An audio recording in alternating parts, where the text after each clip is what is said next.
I just remembered I haven't shown you all Akins Mountain in a long time, y'all. We've been having the lifted Everest editions up there. What a cool trophy presentation when you come into our dealership. Seeing the presentation, y'all, is first class, and then every other aspect of the dealership follows suit. Much like the F-350 Everest edition we're about to review today. Let's go. Today, y'all, we are rocking the Jordan 1 carbon fibers. You know, real deal has got to be on point. Our Everest edition package is a beautiful one. This is a long bed truck. This is stock number NED 71945, and this is our Everest edition package because it is a long bed. Typically, our Covert edition dominates our Super Duty segment just because you don't have to go up too tall to fit a great proportional wheel and tire combo. But this one here, it being a long bed, it's almost like you have to, y'all. You have to get them up at least 4 inches on the long bed to really have that balance that I want and desire out of these trucks. I hope you feel the same way, y'all. XLT 2022, big touchscreen on the inside, lots of chrome. We incorporated the Morimoto XB LED headlights. These are so phenomenal and bright, y'all. That is a great upgrade right there. Maybe brighter than the factory LEDs. It's to be debated.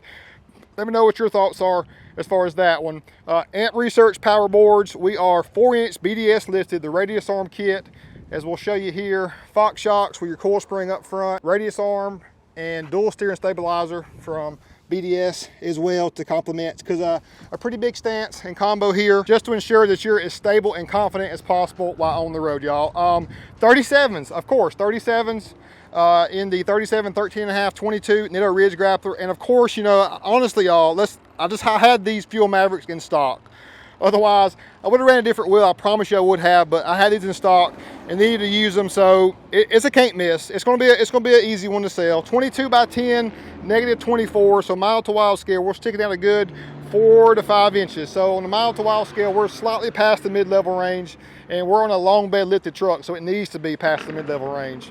As I mentioned, Ant Research power boards. We got Fox shocks in the rear, as well as changed the FX4 sticker to a nice satin to match, and Akins liner in the back. And then out back, we did the rigid SRQ fog in 925113, the partner for that one. Down there, those are a great addition there. You can wire those to where they're on your reverse. When you put it in reverse, they come on, or essentially just put them on an auxiliary switch.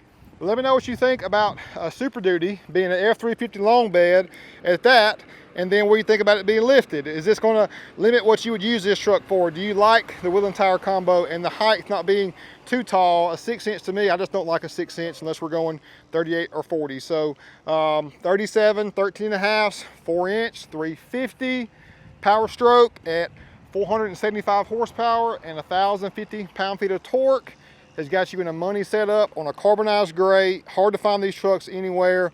We've still got a great amount of inventory customized.